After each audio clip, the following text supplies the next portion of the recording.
আমানত বলতে আমরা কি বুঝি আর আমানতদার বলতে কাকে বুঝি?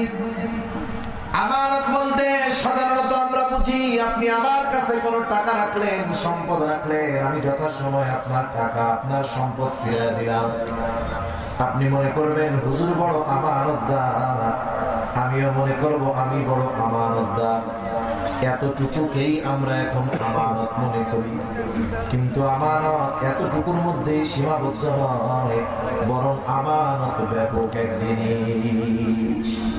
রাসূলুল্লাহ সাল্লাল্লাহু আলাইহি ওয়াসাল্লাম বলেন আরবাউন, চারটি জিনিস। ইদা কুন্না ফিকা ফালা আলাইকা মা ফাতাকা মিনাদ দুনিয়া। যখন তোমাদের কারো মধ্যে এই চারটি জিনিস থাকবে, ফালা আলাইকা, এই চারটি জিনিস আছে, তার বাকি আর কোনো কিছু নাই। আল্লাহ তাআলা বলেন মা ফাতাকা মিনাদ দুনিয়া, এই চার জিনিস আছে, বাকি কোনো কিছু দুনিয়ায় তার নাই। এই চার জিনিসের কারণে ওই লোকটার দুনিয়ার কোনো কিছু হাতছাড়া হবে না। এখন প্রশ্ন হতে পারে দুনিয়ার সম্পদ নাই, তাহলে দুনিয়া হাতছাড়া হবে না, এটা কেমন কথা? আমি যদি আপনাদের খেদমতে দুই একটা উপমা দেই, মিসাল দেই, বুঝতে সহজ হবে বিষয়টা কেমন জানি। এইরকম আমাদের সমাজের মধ্যে অনেক মানুষ আছে যার টাকা পয়সার অভাব নাই, সম্পদের অভাব নাই, অনেক টাকার মালিক, অনেক সম্পদের মালিক, কিন্তু এমন ব্যাধি, এমন রোগ তাকে আক্রান্ত করে বসেছে, সে ডাক্তারের কাছে যাওয়ার পর ডাক্তার তাকে বিভিন্ন রকমের টেস্ট দিল। এবার ডাক্তারের কাছে টেস্ট নিয়ে যখন সে গেল, ডাক্তার তার রিপোর্ট গুলো দেখে বলতেছে, শুনেন, আপনি যদি দুনিয়াতে সুস্থ থাকতে চান, সুস্থ অবস্থায় বাঁচতে চান, তাহলে আমার উপদেশ, আমার পরামর্শ মেনে চলতে হবে। কারণ আপনাকে এমন এমন কিছু ব্যাধি আক্রান্ত করেছে যেগুলা আমার উপদেশ যদি না মানেন আপনার অবস্থা খারাপ হয়ে যাবে। যারা টাকাওয়ালা এদের একটু মরার ভয় বেশি, ঠিক না? এই করোনাকালীন সময়, এখনো তো আছে করোনা, যখন অতিমাত্রায় করোনা ছিল, দিন মজুর, রিক্সাওয়ালা, সিএনজি ওয়ালা, অটোওয়ালা, কৃষক, এরা করোনাতে মরার ভয় পায় না, এরা ভয় পাইছে না খাইয়া না জানি মরতে হয়, ঠিক কিনা বলেন? আর যারা করোনাকে ভয় পাইতো বেশি, সম্পদওয়ালা, টাকাওয়ালা, এরা কত রকমের প্রোটেক্ট গ্রহণ করতো। হয় পকেটের মধ্যে, এই পকেটে হ্যান্ড স্যানিটাইজার, এই পকেটে স্যাভলন, মুখের মধ্যে 3 পাতা মাস্ক, এরপরেও মাশাআল্লাহ বেড়ে বসছে, ঠিক কিনা বলেন? সেজন্য দুনিয়াতে দেখবেন যাদের সম্পদ বেশি এদের মরার ভয় বেশি। এই কারণে টাকাওয়ালা যারা অতি দ্রুত তারা অসুস্থ হয়ে যায়, বড় বড় রোগের মধ্যে তারা আক্রান্ত হয়ে যায়।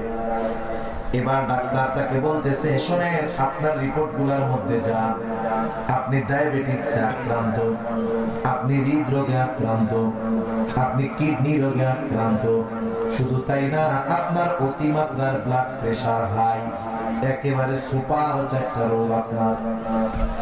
যে কোনো একটা রোগ অতিমাত্রায় বৃদ্ধি পেলে আপনার মৃত্যুর কারণ হতে পারে। এখন যদি আপনি সুস্থ অবস্থায় বাঁচতে চান, তাহলে আমার পরামর্শ আপনাকে মেনে নিতে হবে। কি করবেন? খাওয়া দাওয়ার মধ্যে নিয়ন্ত্রণ আনতে হবে, যা মন চায় খাওয়া যাবে না। কি খাবেন? ডাক্তার পরামর্শ দিল আতপ চাউল, ছিলেন তো আপনারা তো আতপ চাউল খান মশলা, আতপ চাউল দিয়ে আমাদের এলাকায় জাউ রান্না করে, জাউ চিনেন, একবারে পাতলা করে আর কি। ডাক্তার বলতেছে আতপ চাউল দিয়ে জাউ রান্না করে খাবেন, কিন্তু আপনার শারীরিক কন্ডিশন যা, আপনি জাউয়ের মধ্যে লবণ দিতে পারবেন না, লবণ ছাড়া আতপ চাউলের জাউ। মাঝে মধ্যে এইরকম জাউ রান্না করে আমাদের এলাকায় অনেক সময় কোন পশু, গরু, ছাগল যদি অসুস্থ থাকে, অসুবিধা হয়, ডাক্তার অনেক সময় প্রতিষেধক হিসাবে খাওয়াতে বলে। স্বাভাবিক অবস্থায় কিন্তু গরু ছাগলের সামনে যদি ওই রকম কোন খাবার না দেওয়া হয়, লবণ যদি না হয়, অনেক সময় কিন্তু গরু ছাগল খাবারটা খাইতে চায় না। কিন্তু দেখেন লোকটা টাকা পয়সার অভাব নাই, কিন্তু তার জন্য খাবার হলো এমন খাবার যে খাবার গরুও খায় না, ছাগলও খায় না। টাকার অভাব আছে, তার সম্পদের অভাব আছে। আবার মনে করেন আপনাদের এলাকার ইমাম সাহেব অথবা কিছু এলাকার ইমাম সাহেবদের সিস্টেম এরকম, ওই এলাকায় যদি 60টা ফ্যামিলি থাকে, ইমাম সাহেবের খাবারের সিস্টেম হলো 2 মাসে এক দিন এক বাড়ি খাবে। 2 মাসে একজন তাকে একবার খাওয়াবে, যার বাড়িতেই খাওয়া, সেই চাচি সেই খালা চাচারে ডাইকে খায়, শোনো 2 মাসে হুজুর একদিন খায়। আমরা পরিবারে যা খাই খাইলাম, হুজুর কালকে খাইবে তুমি গরুর গোশত আনবা, মুরগির গোশত আনবা, সুন্দর মতো দই আনবা, ডিম আনবা, একবারে পোলাও টোলাও রান্না করে হুজুরে খাও। ওই বাড়ি গেল, পরের দিন যার বাড়ি তার বাড়িও তো 2 মাসে একদিন, ঠিক না? এইরকম প্রত্যেক দিন খায় খায় খায়, হিসাব করে দেখা যাবে মাস শেষে হুজুরের বেতন 10,000 টাকা। কিন্তু 1 মাসে সে মানুষের বাসায় যেই পরিমাণ খাইলো, মানুষে যা খাওয়াইলো, ওটা যদি টাকা দিয়ে কিনে খাওয়া লাগতো, হুজুরের 6 মাসের বেতনেও হতো না। তাইলে দেখেন হুজুরের তো নাই, ব্যবস্থা করছে কি? এটা একটা উপমা দিলাম আমি। সেজন্য রাসূল আকরাম সাল্লাল্লাহু আলাইহি ওয়াসাল্লাম বলেন, এই 4টি গুণ অর্জন করো। দুনিয়াতে তোমার যদি দুনিয়ার সম্পদ নাও থাকে, কোনো অসুবিধা নাই, দুনিয়ার নিয়ামত আল্লাহ তাআলা ভোগ করাবে, চিন্তার কোনো কারণ নাই। কি সেই গুরুত্বপূর্ণ উপদেশগুলো? আল্লাহর নবী বলেন, 1 নাম্বার হিফযু আমানাতি। মুনাফিকের আলামত একটু আলোচনা করে ভাই গেছে। 1 নাম্বার নবীজি বলেন হিফযু আমানাতিন, আমানতের হেফাজত করা। 2 নাম্বার নবীজি বলেন সিদকু হাদিসিন, সত্য কথা বলা। 3 নাম্বার নবীজি বলেন ওয়া হুসনু খলিকাতিন, উত্তম চরিত্রের অধিকারী হওয়া। 4 নাম্বার নবীজি বলেন ওয়া ইফাতুন ফি তুমাতিন, হালাল খাবার খাওয়া। কয়টা গুণ হলো? 4টা গুণ। 1 নাম্বার হলো আমানতের হেফাজত করা। কেন আমানতের হেফাজত করব? কারণ আমানতের হেফাজত করা এটা মুমিনের সৌন্দর্য, মুমিনের শান। আর আমানতের খেয়ানত করা এটা হলো প্রকৃত মুনাফিকের আলামত। রাসূল আকরাম সাল্লাল্লাহু আলাইহি ওয়াসাল্লাম আমার হাদিসের মধ্যে বলেন, লা ঈমানা লিমান লা আমানাতা লা। নবীজি বলেন, যার মধ্যে আমানতদারিতা নাই তার ঈমান নাই। কত গুরুত্বপূর্ণ একটা বিষয় যে আমানতদারিতাকে আমার আপনার নবী ঈমানের সাথে কম্পেয়ার করেছেন, ঈমানের সাথে সম্পৃক্ত করেছেন। একটা মানুষের আমলের অভাব নেই, কিন্তু তার যদি ঈমান না থাকে, বলেন তো এই আমল তার নাজাতের কারণ হবে? হবে না। সেজন্য 1 নম্বরে আমানতদারিতা দরকার। রাসূল আকরাম সাল্লাল্লাহু আলাইহি ওয়াসাল্লাম আমার আপনার নবী, নবীজির আমানতদারিতা কেমন ছিল? আমি অল্প কয়েকটা কথা নবীজির আমানতের ব্যাপারে বলি। রাসূল আকরাম সাল্লাল্লাহু আলাইহি ওয়াসাল্লাম নবুয়ত পাওয়ার আগেই কিন্তু কাফেররা আমার আপনার নবীজির উপাধি দিয়েছিল সত্যবাদী, আমানতদার। এরপরে যখন নবীজি নবুয়তি পেলেন, কাফেরদেরকে যখন তাওহীদের দিকে আহ্বান করলেন, সত্য পথের দিকে আহ্বান করলেন, ওই কাফেররা আমার আপনার নবীর দুশমন হয়ে গেল। শুধু দুশমন নয়, একটা পর্যায়ে অত্যাচার জুলুমের মাত্রা এত বেশি বেড়ে গেল, আল্লাহ তাআলার আদেশে আমার আপনার নবী তার জন্মভূমি মক্কা ছাড়তে বাধ্য হলেন। ঐতিহাসিকগণ বলেন, রাসূল আকরাম সাল্লাল্লাহু আলাইহি ওয়াসাল্লামের হিজরতের মূল কারণ হলো 2টা। কয়টা? 2টা। 1 নাম্বার কাফেরদের অতিমাত্রায় অত্যাচার, 2 নাম্বার আল্লাহ রাব্বুল আলামিনের আদেশ। কাফেরদের অত্যাচারের মাত্রা যখন অতিরঞ্জিত হয়েছে, আল্লাহ তাআলা তখন হিজরতের আদেশ করেছেন। রাসূল আকরাম সাল্লাল্লাহু আলাইহি ওয়াসাল্লাম মক্কা ছাড়ার সময় কতটা কষ্ট পেয়েছেন ঐতিহাসিকরা লেখেন। রাসূল আকরাম সাল্লাল্লাহু আলাইহি ওয়াসাল্লাম যখন মক্কা থেকে মদিনার দিকে রওনা হলেন, বারবার আমার আপনার নবী মক্কার দিকে ফিরে তাকায় আর দু চোখ বেয়ে অশ্রু পড়তেছে। আমার আপনার নবীজি বলতেছেন, ও মক্কা, আমি তো তোমাকে কখনো ছেড়ে যেতে চাই না, কারণ তোমার বুকে আমার অতিবাহিত হয়েছে শৈশব, কৈশোর, যৌবন, প্রৌঢ়ত্ব। ও মক্কা, তোমার বুকেই রয়েছে আল্লাহ তাআলার ঘর, কিন্তু তোমার বুকে বসবাসকারী কিছু মানুষ আমাকে তোমার কাছে থাকতে দিল না। নবীজি কথাগুলা বলতেছেন আর দু চোখ বেয়ে অশ্রু পড়তেছে। নবীজি কত ব্যথা, কত কষ্ট নিয়ে নবীজি মদিনার দিকে রওনা হলেন। আল্লাহ রাব্বুল আলামিন রাসূলুল্লাহ সাল্লাল্লাহু আলাইহি ওয়াসাল্লাম কি জানায় রাখছেন, আপনি প্রস্তুত থাকেন, যে কোনো সময় হিজরতের আদেশ হতে পারে, যখনই আদেশ হবে তখনই রওনা দেওয়া লাগবে।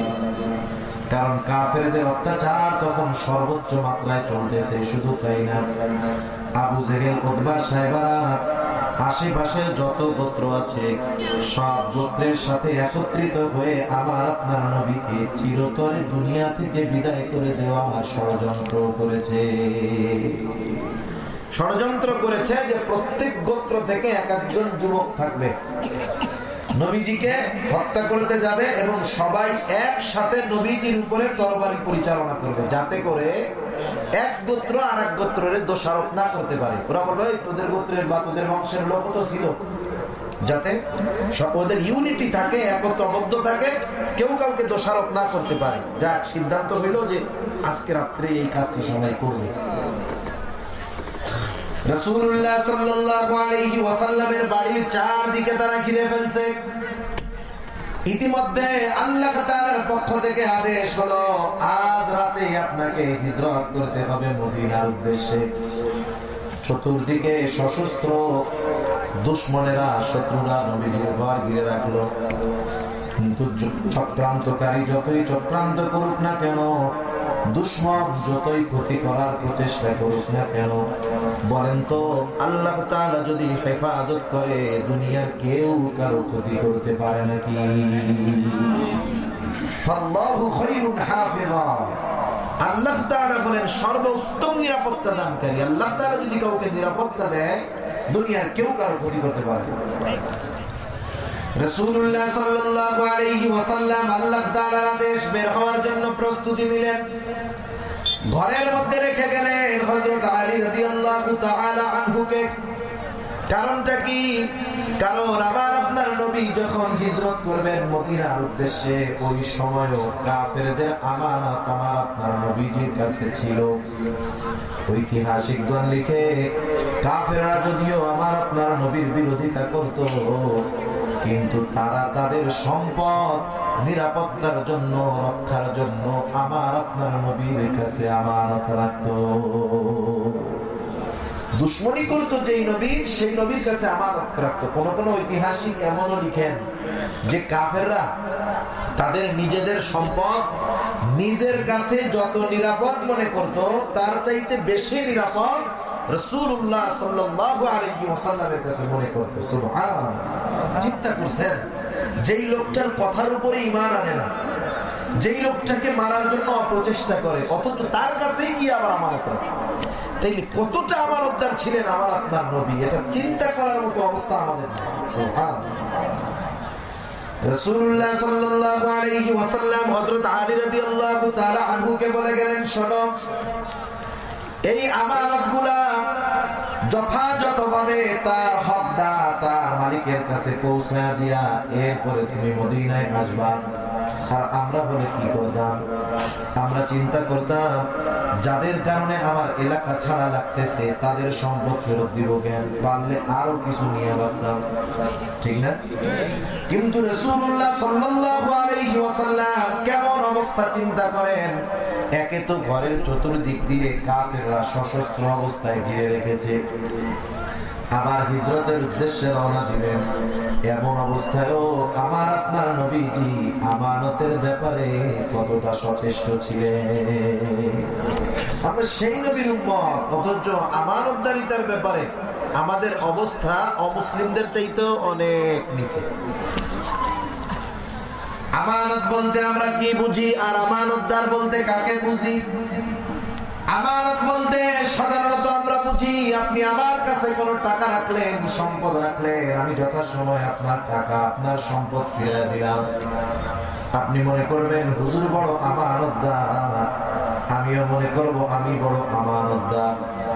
এতটুকুকেই আমরা এখন আমানত মনে করি, কিন্তু আমানত এতটুকুর মধ্যেই সীমাবদ্ধ নয়, বরং আমানত ব্যাপক এক জিনিস। যে কয়েকটা জেনে আসে আমি অল্প সময় বলি, কষ্ট হচ্ছে না তো আপনাদের? কথা বোঝা যাইতেছে? আমানত এক নম্বরে হয় সম্পদের মধ্যে, এক নম্বরে সম্পদের মধ্যে হয় আমানত। সম্পদের মধ্যে কিভাবে হয়? আমার কাছে যদি কারো সম্পদ থাকে অথবা আমি কারো সম্পদের হেফাজতকারী হই, যথাসময়ে ওই সম্পদের মালিকের কাছে এই সম্পদটা আমাকে ফিরিয়ে দিতে হবে। এটা হলো সম্পদের মধ্যে আমানত। কিন্তু আমাদের সমাজে এই ধরনের সম্পদের ক্ষেত্রে অনেক খেয়ানত হয়। এক নম্বরে মনে করেন দুইজন ভাই, বড় ভাই দুনিয়া থেকে চলে গেছে, মারা গেছে, বড় ভাইয়ের দুইটা সন্তান আছে, নাবালক বাচ্চা, নাবালক। বড় ভাই অনেক সম্পদ রেখে গেছে, এই ইয়াতিম হয়ে গেছে যেই বাচ্চা, তাদের বাবা নাই, মা নাই, দাদাও নাই, এখন শুধু আপন বলতে চাচা। স্বাভাবিক এই ইয়াতিম নাবালক বাচ্চাগুলা অভিভাবক যখন হয়ে যাবে চাচা, চাচার উপরে দায়িত্ব হলো এই ইয়াতিম বাচ্চাদের রক্ষণাবেক্ষণ করবে। শুধু তাই নয়, ইয়াতিম বাচ্চার বাবা তথা তার বড় ভাই যে সম্পদগুলো রেখে গেছে সেগুলোর হেফাজত করবে। যখন এই ইয়াতিম বাচ্চা দুটো বড় হবে, বুঝতে শিখবে, তাদের বাবার রেখে যাওয়া সম্পদ যথাযথভাবে তার কাছে ফিরিয়ে দিবে। এটা হলো ওই চাচার দায়িত্ব। ওই সময় চাচার কাছে ইয়াতিম বাচ্চা এবং ইয়াতিম বাচ্চার বাবার রেখে যাওয়া সম্পদগুলা আমানত। কিন্তু আমাদের সমাজে কি হয়, সবাই না, কিছু মানুষ কি করে, চিন্তা করে আমার বড় ভাই মারা গেছে, ও বড় ভাই মারা যাওয়ায় ব্যথিত হওয়ার কথা ছিল, কিন্তু ব্যথিত না হয়ে ও আরো খুশি হয়। কারণ কি? কারণ আমার ভাই তো মৌলভীবাজার শহরের সাথেই 5 শতক তার জমি আছে। গ্রামের 5 শতক আর শহরের 5 শতক কি এক নাকি? গ্রামের 50 শতক দেখা যাবে, শহরের হয় 2 শতক। ও চিন্তা করতেছে ইয়াতিম বাচ্চা, ছোট নাবালক, কি বুঝবে? যে কোনো সিস্টেমে ওই যে দামি 5 শতক জমি নিজের মালিকানায় নিয়ে নেয়। আছে না নাই? এই ধরনের কাজ যারা করে, এরা যে কত জঘন্য কাজ করে, এদের অপরাধ বলে শেষ করা যাবে না। কয়েকটা অপরাধ বলি। যদি কেউ এমনটা করে, এক নম্বরে সে যে কাজটা করে, অন্যায়টা করে, আল্লাহ তাআলা বলেন ওয়ালা তাকুলু আমওয়ালাকুম বাইনাকুম বিল বাতিল। আল্লাহ তাআলা বলেন তোমরা অন্যায়ভাবে কারো সম্পদ ভক্ষণ করবা না, সেটা টাকা হোক আর জমি হোক। আবার যদি সেটা জমি হয়, নবীজি এক হাদিসের মধ্যে বলেন কেউ যদি দুনিয়াতে অবৈধভাবে কারো 1 বিঘত জমি দখল দেয়, কিয়ামতের দিন তার গলার সাথে 7 তবক জমিন পেঁচা দেওয়া হবে। যাই হোক, 1 নম্বর অপরাধ, সে অন্যায়ভাবে মানুষের সম্পদ নিজে ভক্ষণ করলো। 2 নম্বর অপরাধ, এই কাজটা যখন ইয়াতিমের সম্পদের ব্যাপারে করলো, অপরাধটা একটু আপার ক্লাস হয়ে গেল। এজন্য আল্লাহ তাআলা ইয়াতিমের সম্পদের ব্যাপারে স্পেশাল ভাবে বলেন ইন্নাল্লাযীনা ইয়াকুলুনা আমওয়ালাল ইয়াতামা যুলমান ইন্নামা ইয়াকুলুনা ফী বুতুনিহিম নারা। আল্লাহ তাআলা বলেন নিশ্চয়ই যারা অন্যায়ভাবে ইয়াতীমের সম্পদ ভক্ষণ করে, ইন্নামা ইয়াকুলুনা ফী বুতুনিহিম নারা, কেমন যেন তারা আগুন দ্বারা তাদের পেট ভরপুর করে। বলেন তো, আগুনের স্থান জান্নাত নাকি জাহান্নাম? আরো জোরে বলেন, জান্নাত নাকি জাহান্নাম? আল্লাহ তাআলা এবার বলেন ওয়াসায়াসলাউনা সাঈরা, ইয়াতীমের সম্পদ ভক্ষণ করে পেট আগুন দ্বারা ভরপুর করলো, এই লোকটার নামাজের অভাব নাই, রোজার অভাব নাই, দান সাদকার অভাব নাই, কিন্তু পেটের মধ্যে আগুন ভরা, কোথায় যাবে? আল্লাহ তাআলা বলেন ওয়াসায়াসলাউনা সাঈরা, অচিরেই তাকে জাহান্নামের মধ্যে নিক্ষেপ করা হবে। জঘন্য দুইটা অপরাধ হইল। আরেকটা অপরাধ কি? কেউ যদি অন্যায় ভাবে কারো সম্পদ আমানত রাখছে, এটাও যদি খেয়ানত করে নিজে খেয়ে ফেলে, বান্দার হক নষ্ট করা হয়। আর বান্দার হক এটা জটিল এক জিনিস। রাসূল আকরাম সাল্লাল্লাহু আলাইহি ওয়াসাল্লাম জানান, কিয়ামতের দিন সবচেয়ে নিঃস্ব হবে ওই ব্যক্তি যার আমলের অভাব নাই কিন্তু দুনিয়াতে বান্দার হক নষ্ট করেছে। ওই মানুষগুলা কিয়ামতের দিন সবচেয়ে নিঃস্ব হয়ে যাবে। শুধু তাই না, কেউ যদি আল্লাহ তাআলার হক নষ্ট করে তথা ইবাদত না করে, নামাজ না পড়ে, রোজা না রাখে, আল্লাহ তাআলা মহান, তার দয়া মহান, ক্ষমা মহান। আল্লাহ তাআলা যদি চায় তার হক মাফ করে তাকে জান্নাত দিয়ে দিতে পারে। কিন্তু কেউ যদি বান্দার হক দুনিয়াতে নষ্ট করে, অন্যের সম্পদ জোরপূর্বক দখল করে খায়, আমানতের খেয়ানত করে, কিয়ামতের দিন তার এই অন্যায় আল্লাহ তাআলা ক্ষমা করবে না যতক্ষণ না যার হক নষ্ট করেছে সে ক্ষমা না করে। কিয়ামতের দিন এত সহজ না যে আমি যদি চিন্তা করি অমুকের হক নষ্ট করলাম, কিয়ামতের দিন মাফ চেয়ে নেব। কিয়ামতের পরিস্থিতিতে এমনটা হবে না। সেদিন তো বাপ সন্তান থেকে পালায় থাকবে, বাবা সন্তানকে পরিচয় দিবে না, সন্তান বাবাকে পরিচয় দিবে না। সেজন্য যারা এই ধরনের খেয়ানত করে তারা বান্দার হক নষ্ট করে। 4 নাম্বার, ওই লোকটার কাছে ইয়াতীম এবং ইয়াতীমের সম্পদ ছিল আমানত, সে আমানতের খেয়ানত করলো। এই যে বড় বড় গুনাহগুলো হয়, যদি কেউ সম্পদের খেয়ানত করে এই গুনাহগুলো হয়। এই পদ্ধতিতে অনেক সময় সমাজে সম্পদের আমানতের খেয়ানত করে অনেকে। আর একটা পদ্ধতি আছে, যেমন বাবা মারা যাওয়ার পর বাবার সম্পদের মধ্যে ছেলের যেমন হক আছে মেয়ের তেমন হক আছে না? এই হক বর্ণন করেছেন আল্লাহ তাআলা। আল্লাহ রাব্বুল আলামিন বলেন, ইউসিকুমুল্লাহু ফি আওলাদিকুম লিয-যাকারি মিসলু হাদ্দিল উনসায়াইন। আল্লাহ তাআলা বলেন, ইউসিকুমুল্লাহ, আল্লাহ তাআলা তোমাদেরকে ওসিয়ত করেছেন ফি আওলাদিকুম, তোমাদের সন্তানদের ব্যাপারে। কি ওসিয়ত? লিয-যাকারি মিসলু হাদ্দিল উনসায়াইন, সোজা কথা, 2 জন মেয়ে যা পাবে একজন ছেলে তাই পাবে। এই বন্টনটা কার? জোরে বলেন কার? আল্লাহ তাআলা। এই বন্টন চূড়ান্ত সিদ্ধান্ত। সেজন্য আমাদের দেশে কিছু মানুষের আল্লাহ তাআলার এই চূড়ান্ত বন্টন তাদের ভালো লাগে না। এরা বলতে চায় আল্লাহ তাআলা নারীদের সাথে জুলুম করছে। নাউজুবিল্লাহ। বলে কেন? বলে সম্পদ ছেলেদের বেশি দিয়েছে, মেয়েদের কম দিয়েছে। মনে রাখতে হবে, সব জায়গায় সমানের মধ্যে কল্যাণ নাই, সব জায়গায় সমানের মধ্যে কল্যাণ নাই। কল্যাণ হলো ইনসাফের মধ্যে। কল্যাণ কিসের মধ্যে? ইনসাফের মধ্যে। যে যতটুকু পাওয়ার উপযুক্ত তাকে ততটুকু দেওয়া, এটাই ইনসাফ। মনে করেন আপনি এখান থেকে অনেক দূর যাবেন, জমিন থেকে ধান কাটছেন, আপনার ছোট 9 বছরের বাচ্চা আছে, সাথে আপনিও আছেন। আপনি চিন্তা করলেন আমি যদি 40 কেজি নেই, আমার পোলা 10 কেজি নেবে কেন? সমান সমান তো হইল না। ওর উপরে যদি 40 কেজি চাপায় দেন কি হবে? জুলুম হবে, জুলুম হবে। ভালো কাজের মধ্যেও জুলুম হয়। আপনি দাওয়াত খাইতে গেছেন, আপনার 4 বছরের ছেলের সাথে, আপনি যা পারবেন ছেলে তা পারবে? আপনি যদি চিন্তা করেন আমি যা খাবো আমার 4 বছরের পোলারও তাই খাইতে হবে, তাহলে ওর উপরে কি হবে? জুলুম হবে। বেশি দিয়েও জুলুম হয় অনেক সময়। এই জন্য যদি নারীদের বেশি দেওয়া হইতো, হয়তো এই জায়গায় জুলুম হইতো, বিধায় আল্লাহ তাআলা ইনসাফ করেছে। ঠিক কিনা বলে?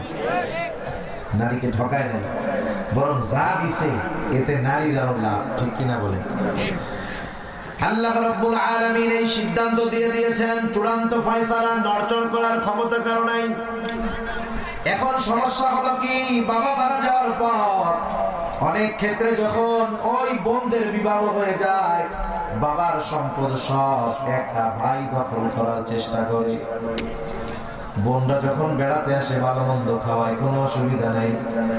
8-10 বছর এই সম্পদ ভোগ করলো ভাই, এবার বোন এসে একদিন বলে, ভাই রে, বাবার সম্পদে তোমারও হক আছে, আমারও হক আছে, তুমি 10 বছর এই সম্পদ গুলা খাইছো, কোনো আপত্তি নাই, এইবার আমার হক আমাকে ফিরিয়ে দাও, আর না হয় তুমি যদি রাখতে চাও আমার সম্পদের দাম দিয়ে দাও। এই কথা যখন 10 বছর পরে বোন এসে কয়, ভাইয়ের চেহারার দিকে আর তাকানো হয় না, ঠিক না? এবার মনে হয় ভাই শেষ। সম্পদ যখন বোন নিয়ে যায় তখন কি করে, সব তো নিয়ে গেল, আর আইস না, ঠিক কিনা বলেন? এইরকম চিন্তাধারা যাদের মধ্যে আছে যে ওয়ারিসি সম্পদ সব একা খাবো, দুঃসংবাদ তাদের জন্য। পবিত্র কোরআনুল কারীমের সূরাতুল ফাজর, এই সূরার মধ্যে আল্লাহ রাব্বুল আলামিন মানুষের রিজিক সংকীর্ণতার 4টি কারণ বয়ান করেছেন। 4 কারণের মধ্যে একটি কারণ আল্লাহ তাআলা বলেন, ওয়া তাকুলুনাত তুরাসা আকলাল লাম্মা। তোমাদের রিজিক সংকীর্ণতা অন্যতম একটি কারণ হলো ওয়ারিসি সম্পদ তুমি একা খাইতে চাও সব। সেজন্য বাবা মারা যাওয়ার পরে বড় ভাইয়ের কাছে সম্পদগুলো আমানতের মতো থাকে, তার উচিত যথাযথভাবে যার জন্য যতটুকু প্রাপ্য আছে যথাযথভাবে তার কাছে ফিরাইয়া দেওয়া। একা খাওয়ার ধান্দা করা যাবে না। যাই হোক, সম্পদের ক্ষেত্রে আমানত আর বেশি দূর যাব না। মোট কথা হলো, আমার কাছে যদি কারো হক থাকে, সম্পদ থাকে, যথাযথভাবে তার মালিকের কাছে ফিরায় দিতে হবে, পৌঁছায় দিতে হবে। আল্লাহ তাআলা কোরআনুল কারীমের সূরাতুন নিসা 58 নম্বর আয়াত আল্লাহ তাআলা বলেন, ইন্নাল্লাহা ইয়া'মুরুকুম আন তু'আদ্দুল আমানাতি ইলা আহলিহা। আল্লাহ তাআলা বলেন, নিশ্চয় আল্লাহ তাআলা তোমাদেরকে আদেশ করতেছেন, ইন্নাল্লাহা ইয়া'মুরুকুম, কি আদেশ করতেছেন? আন তু'আদ্দুল আমানাতি ইলা আহলিহা, তোমরা আমানত তার প্রকৃত হকদারের কাছে ফিরায় দাও। যদি না দাও, প্রকৃত মুনাফিকের আলামত তোমার মধ্যে আছে, ঠিক কিনা বলেন? তাহলে আমানত 1 নম্বরে হয় হলো সম্পদের মধ্যে, 2 নম্বরে আমানত হয় কথার মধ্যে, কথার মধ্যে হয় আমানত। এখন প্রশ্ন হতে পারে, কথা এটা আবার আমানত হয় কেমনে? আমার কথা নয়, রাহমাতুল লিল আলামিন নবী বলেন, ইদা হাদাথা রাজুল সুম্মা ইলতাফাতা ফাহিয়া আমানাতুন। রাসূল আকরাম সাল্লাল্লাহু আলাইহি ওয়াসাল্লাম বলেন, যখন কোন মানুষ কথা বলে আর এদিকে সেদিকে তাকায়, ডানে বামে তাকাইয়া এদিকে সেদিকে তাকিয়ে আমার কাছে আপনার কাছে যদি কেউ কোনো কথা বলে, নবীজি বলেন, ফাহিয়া আমানাতুন, ওই কথাটাও আমানত। একজন মানুষ কখন ডানে বামে তাকায় কথা বলার সময়, সে চিন্তা করে আমার কথা কেউ শুনে কিনা, আমার কথা কেউ দেখে কিনা। এই অঙ্গ ভঙ্গিমা করে আমার কাছে আপনার কাছে কেউ যদি কোনো কথা বলে, তাহলে সেই কথাটা কি হবে বলেন? আমানত, আমানত। আবার বুঝতে হবে, ডানে বামে তাকাইয়া বসে, শোনো, অমুকের বাড়িতে চুরি করবো, তুমি কাউকে করিও না, এই কথা আবার আমানত না, এটা আবার পেয়ে দিতে হবে। বুঝেন নাই? ডানে বামে তাকায় ইসলামের ক্ষতি করার কথা বললো, এটা আমানত না। এটা বললেই বোঝা যাবে যে এই কথাটা আমার গোপন রাখা দরকার, আর এই কথাটা গোপন রাখলে উম্মার ক্ষতি, এলাকার ক্ষতি, আরেক ব্যক্তির ক্ষতি। তখন সেটা বলে দেওয়া হলো তার কাছে আমানত, না বললে কিয়ামত হবে। সেজন্য কথা বলার পরেই একজন বুঝতে পারবে যে এই কথাটা কি গোপন রাখার দরকার না বলে দেওয়ার দরকার। কিন্তু আমাদের অভ্যাস কি? আমাদের অভ্যাস হলো, আমি ইমাম সাহেব হুজুর, আমার এই মসজিদের মধ্যে এক মুসল্লি আমার কানের কাছে এসে বলতেছে, হুজুর একটা জরুরি কথা আপনাকে বলি, আপনি কাউকে বললেন না। কথাবার্তা বলে আমার বললো, হুজুর এটা আপনার কাছে আমানত, কাউকে কইলেন না। সে লোক তো চলে গেছে। এই যে বললো যে হুজুর কথাটা আর কাউকে বললেন না, কি যে সর্বনাশ করলো। এখন এই কথাই আমার আর হজম হয় না। এই কথা পেটের মধ্যে যাইয়া ফুটফুট শুরু করছে। ফুটফুট বুঝছেন? যখন ডায়রিয়া হয় কি হয় পেটের মধ্যে? অটোমেটিক কেমন জানি মারামারি আওয়াজ টাওয়াজ এরকম। আচ্ছা, ডায়রিয়া যদি হয় বা ডিহাইড্রেশন হয় বা গ্যাস হয়, এই কারণে যদি পেটের মধ্যে কোনো সমস্যা হয়, যদি বাথরুম চাপ দেয়, বাথরুমে গেলে মোটামুটি পেটটা ক্লিয়ার হয়। কিন্তু কথা তো বাথরুমের সাথে বের হয়, কথা বাইর করতে হয় কোন জায়গা দিয়ে? মুখ দিয়ে। এবার আমার আর হজম হইতেছে না। আমি পাশে আর এক মুসল্লি, এবার শুনেন, কত চলে গেছে বুঝলেন, দেখেন অমুকে আমার এই কথাটা হয়েছে। আপনারা আমি খুব ভালো জানি, বিশ্বাস করি। আপনার কাছে আমি বললাম, আপনি কিন্তু কাউকে কইয়ে দেবেন। আমি হজম করতে পারি না ইমাম সাহেব, আমার মুসল্লি হজম করবে। ওর পেটের মধ্যে পটপট শুরু হয়ে গেছে। ও চিন্তা করে কি রোগ হুজুর দিয়ে দিল। মসজিদ থেকে বাইরে হয়ে ডানে বামে তাকায় দেখে কারে পাওয়া যায়, দেখে কয় ওই শোন, হুজুরে কি মিথ্যা কথা কইতে পারে? না না, হুজুর আমারে খুব বিশ্বাস করে, আমারে বিশ্বাস করে একটা কথা কইছে, কাউরে বলতে মানা করছে, আমি শুধু তোরে কইতেছি। কত বড় বিশ্বাসী লোক দেখছেন? হুজুরে আমারে খুব বিশ্বাস করে, কাউরে কইতে মানা করছে, আমি শুধু তোরে কইতেছি। এবার ওর কাছেও কইল, এবার ওর পেটের মধ্যে রোগ দিয়ে দিল। আস্তে আস্তে কি হয়, সকালবেলা যেই কথাটা আমি হুজুরের কাছে আমানত ছিল, দুপুর হইতে হইতে মাশাআল্লাহ গ্রামের সব জমি যায়। খবরদার, এরকম আমরা করবো না। আবার অনেক সময় কি করে, দুজনের মধ্যে বন্ধুত্বের সম্পর্ক, একজন একজনের কাছে অনেক কথা আমানত রাখছে, একটা সময় কারণ বশত দুজনের মধ্যে শত্রুতা হয়ে গেছে। এখন ওই যে যার কাছে কথা আছে, গুরুত্বপূর্ণ আমানত আছে, সে কি করে, বেশি লাভ হইও না, তোমার ব্যাপারে কিন্তু আমি জানি, কইয়া দিব। খবরদার, এরকম কোন কথা যদি আমানত থাকে, বলেন নবীজি তার প্রাণ নাশ করার জন্য যারা চেষ্টা করেছে, তাদের আমানতের খেয়ালত করে নাই। আপনি কেন শুধু শুধু আরেকজনের কথা এভাবে বলে দিয়ে আমানতের খেয়ানত করে নিজেকে নেফাকের মধ্যে ডুবায় ফেলবেন? সেজন্য কথার মধ্যে হয় আমানত, 3 নাম্বার দায়িত্বের মধ্যে হয় আমানত। প্রত্যেকটা ছোট বড় দায়িত্ব আমানত। কেউ যদি দায়িত্ব যথাযথভাবে পালন না করে সেই দায়িত্বের পরিপূর্ণ প্রতিদান গ্রহণ করে, নিঃসন্দেহে সেটা আমানতের খেয়ানত হয়ে যাবে। যেমন স্কুলের মধ্যে স্যার অঙ্ক করাচ্ছে, অঙ্ক বুঝবার বিষয়, এটা মুখস্থ করার বিষয় না। উনি ব্ল্যাকবোর্ডে অঙ্কটা করানোর পরে কিন্তু প্রথমেই জিজ্ঞেস করে, এই অঙ্কটা কারা কারা বুঝছো? ক্লাসের মধ্যে 20 জন ছাত্র, 3 জন দাঁড়িয়ে গেছে, বলে স্যার আমরা বুঝেছি, বাকি 17 জন বুঝতে পারে নাই।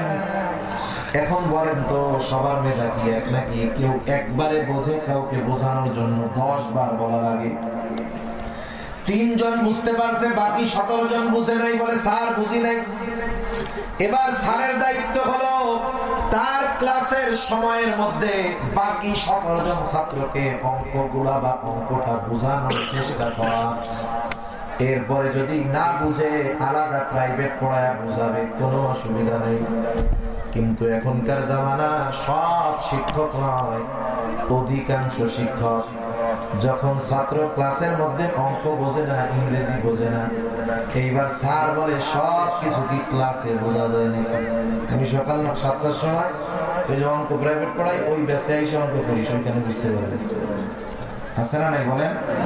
এই যে স্যার ক্লাসের মধ্যে বোঝানোর চেষ্টা করলো না, ক্লাসের সময় এসে বোঝানোর চেষ্টা করার পরে না পারলে প্রাইভেট পড়াই তো অসুবিধা নেই, কিন্তু ক্লাসের হক আদায় না করে যখন ছাত্রটারে প্রাইভেট পড়াইতে নিয়ে গেল, এই স্যার আমানতের খেয়ানত করলো, ঠিক কিনা বলে?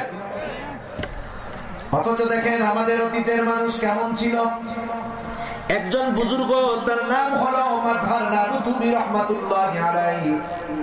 উনি এমন একজন বুজুর্গ ছিলেন, ক্লাসের সময় হিসাব করে তিনি বেতন নিতেন। একদিন উনি ক্লাসের মধ্যে ছাত্রদেরকে পড়াইতেছেন, হঠাৎ একজন লোক ওনার কাছে আসছে, খুব গুরুত্বপূর্ণ বিষয় নিয়ে কথা বলতেই হবে, না বলে উপায় নাই। উনি ক্লাসের মধ্যে পড়ানো বন্ধ করে দিলেন, সময়ের দিকে খেয়াল রাখতেছেন কত সময় কথা হয়। লোকটার সাথে কথা বলো, লোকটা চলে গেল। মাস শেষে যখন হযরতের কাছে বেতন দেওয়া হলো, উনি সময় হিসাব করে 10 মিনিটের ওজিফা মাদ্রাসায় ফেরত দিয়ে দিলেন। মাদ্রাসা কর্তৃপক্ষ বলে, কি ব্যাপার, এটা কি বেশি গেছে নাকি? তিনি বলেন, না, যেটা পরিমাণ সেটা ঠিক আছে, তবে অমুক দিন অমুক ক্লাসের মধ্যে 10টা মিনিট সময় আমি আমার নিজের কাজে ব্যয় করেছিলাম, ওই 10 মিনিটের হক আমার নাই, সেই জন্য ওই 10 মিনিটের ওজিফা ফেরত দিয়ে দিলাম। প্রত্যেকটা দায়িত্ব আমার, দায়িত্ব পালন না করে পরিপূর্ণ বেতন যদি কেউ নেয়, পারিশ্রমিক যদি নেয়, এখানেও খেয়ানত হবে। 4 নাম্বার রাষ্ট্রের দায়িত্ব আমানত, রাষ্ট্রের সম্পদ আমানত। মনে রাখতে হবে দায়িত্ব যত বড় খেয়ানত হয়ে যায় তত বড়। দায়িত্বের উপরে খেয়ানত নির্ভর করে। যেমন এক্সাম্পল বোঝাই, একই অপরাধ যদি মেম্বার সাহেব করে তার খেয়ানত হলো তার ওয়ার্ড ব্যাপী। ওই একই কাজ যদি চেয়ারম্যান সাহেব করে তার খেয়ানতের পরিধি ইউনিয়ন ব্যাপী। একই খেয়ানত যদি এমপি সাহেব করে তার খেয়ানতের পরিধি হলো আসন ব্যাপী। একই খেয়ানত, একই রকমের খেয়ানত যদি রাষ্ট্রপ্রধান করে তাহলে রাষ্ট্রপ্রধানের ওই খেয়ানত হলো গোটা রাষ্ট্রব্যাপী। সেজন্য দায়িত্ব যত বড় খেয়ানত তত বড়। এখন তো মানুষ দায়িত্বের জন্য প্রতিযোগিতা করে, কিন্তু অতীতের মানুষ দায়িত্বের ভয়ে পলায়ন করত। আমার আপনার ইমাম আবু হানিফা রাহমাতুল্লাহি আলাইহি, উনি তো জেলখানায় আটক ছিলেন। চরম অত্যাচার জুলুম তার উপরে করা হলো। বলেন তো ইমামে আযম আবু হানিফা রাহমাতুল্লাহি আলাইহি চুরির দায়ে কি জেলে গেছিলেন নাকি? ওনার জেলে যাওয়ার কারণ হলো খলিফা মনসুর ওনাকে বললেন, ও নুমান ইবনে সাবিত, আপনি প্রধান বিচারপতির দায়িত্ব গ্রহণ করবেন। ইমামে আযম আবু হানিফা রাহমাতুল্লাহি আলাইহি অপারগতা দেখায়া প্রস্তাবটা ফিরিয়ে দিলেন। বাদশাহ কানে কথা লাগায় দিল একজন, যায় বলে, বাদশাহ দেখছেন কত বড় সাহস, আপনি কত বড় প্রস্তাব তাকে দিলেন, সে সেটা ফিরিয়ে দিল। নিশ্চয়ই সে আপনার বিরোধী দলের লোক, নাইলে আপনার প্রস্তাব কেন সে গ্রহণ করবে না? খলিফার মনের মধ্যে চিন্তা আসলো যে হ্যাঁ ঠিকই তো কইছে। এবার ইমাম আবু হানিফা রাহমাতুল্লাহি আলাইহি কে আবার প্রস্তাব দেওয়া হলো। তিনি প্রস্তাব ফিরিয়ে দিলেন। বলা হলো, আপনি যদি প্রস্তাব মেনে না নেন তথা প্রধান বিচারপতি যদি না হন, জেলখানায় আটকানো হবে। ইমামে আযম জেলখানায় ঢুকতে রাজি, কিন্তু প্রধান বিচারপতির দায়িত্ব নিতে রাজি না। উনি যতই অস্বীকার করেন, খলিফার সন্দেহ তত বাড়ে। জেলখানার মধ্যে ইমামে আযমকে চাবুক মারা হয়, অত্যাচার করা হয়, আর বলা হয়, ও নুমান ইবনে সাবিত, তুমি যদি প্রধান বিচারপতির দায়িত্ব গ্রহণ করো তোমাকে মুক্ত করে দেওয়া হবে। ইমামে আযম তারপরেও দায়িত্ব নেন নাই। কত অত্যাচার জুলুমের পর ইমাম আযম আবু হানিফা রাহমাতুল্লাহি আলাইহি খাবারের সাথে বিষ প্রয়োগ করে তারা হত্যা করেছে। জীবন দিয়ে দিয়েছে, তবু দায়িত্ব নিতে চায় না, রাষ্ট্রীয় দায়িত্ব। কারণ জানে যে কিছু কিছু জায়গায় বসলে ইনসাফ রক্ষা করা বড় কঠিন, ঠিক কিনা বলেন? সেজন্য রাষ্ট্রের দায়িত্ব আমানত, রাষ্ট্রের সম্পদ আমানত। খলিফাতুল মুসলিমিন হযরত ওমর রাদিয়াল্লাহু তাআলা আনহু রাষ্ট্রের সম্পদের ব্যাপারে কতটা সচেষ্ট ছিলেন। একদিন উনি রাতের বেলায় বাতি জ্বালায় রাষ্ট্রের কাজ করতেছেন। হঠাৎ একজন লোক আসলো। আসার পরে বলতেছে, খলিফাতুল মুসলিমিন, আপনার সাথে একটু কথা বলতে চাই। তিনি জিজ্ঞাসা করলেন, কথা যে বলবা এটা রাষ্ট্রীয় কথা না ব্যক্তিগত কথা? লোকটা যখন বলল কথাটা ব্যক্তিগত, সাথে সাথে বাতি নিভিয়ে দিলেন। স্বাভাবিক যদি এরকম কেউ করে, কথা বলার সময় আসছে কথা বলতে বাতি নিভিয়ে দিল, একটু অসৌজন্যতা বোধ মনে করবে, বিষয়টা খারাপ মনে করবে, ঠিক না? কষ্ট হইতেছে আপনাদের? আর বেশি সময় নিব না ইনশাআল্লাহ। অসৌজন্যতা বোধ মনে করবে, লোকটা একটু ভয় পেয়ে গেছে, যাই আমি কথা বলতে চাইলাম বাতি নিভিয়ে দিল কেন? লোকটা জিজ্ঞাসা করতেছে। খলিফাতুল মুসলিমিন বাতি নিভিয়ে দিলেন, কারণ কি? হযরত ওমর রাদিয়াল্লাহু তাআলা আনহু বলেন, শোনো, কথা হবে তোমার সাথে আমার ব্যক্তিগত বিষয়ে, আর বাতি জ্বলবে রাষ্ট্রের টাকায়, এই হিসাব আল্লাহ তাআলার কাছে কে দিবে? চিন্তা করেন কত চিন্তা ছিল তাদের। যাই হোক, রাষ্ট্রের দায়িত্ব, সম্পদ সব আমানত। 5 নম্বর, শরীয়তের যত বিধিবিধান, হুকুম আহকাম আছে এগুলা আমাদের কাছে আমানত।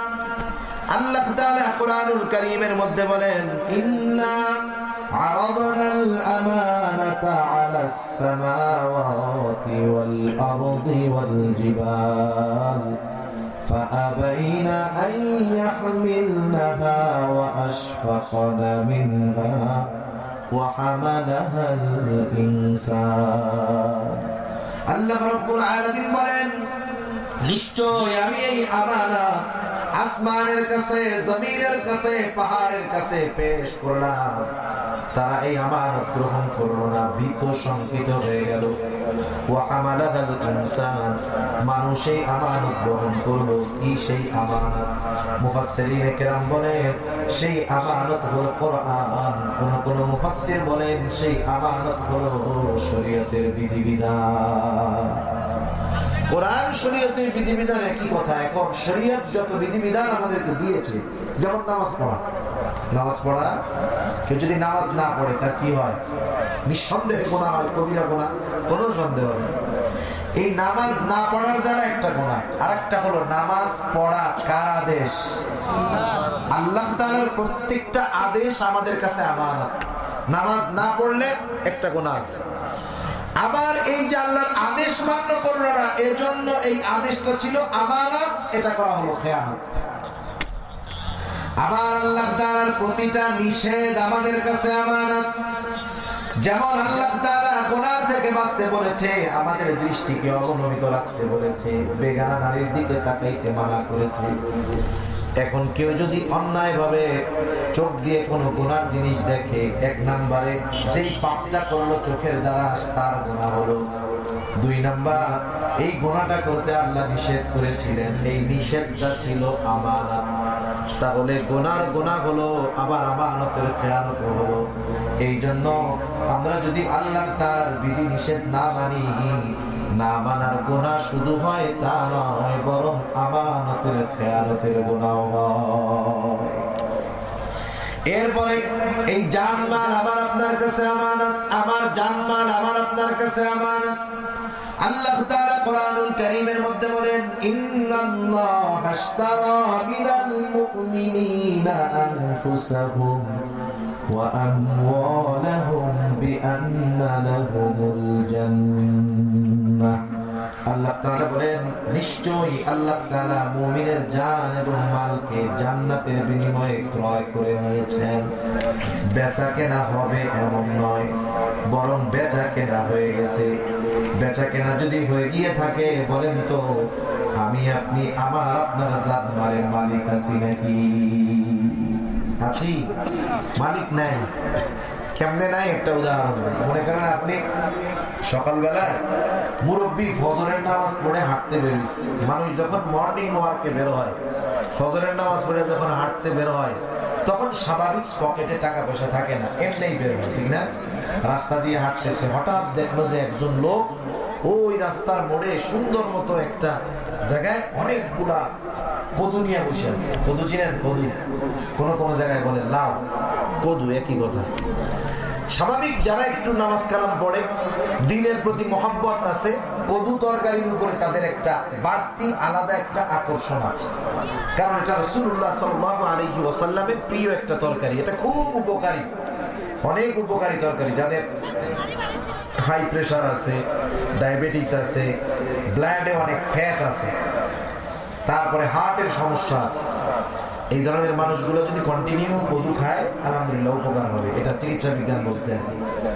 যাই হোক, উনি কদু দেখলেন যে একেবারে কচি কদু। এখন তো পকেটে টাকা নেই, দোকানদার পরিচিত। এখন উনি দোকানদারে বলতেছে, তোমার এই কদু কয় টাকা? ও বললো 50 টাকা।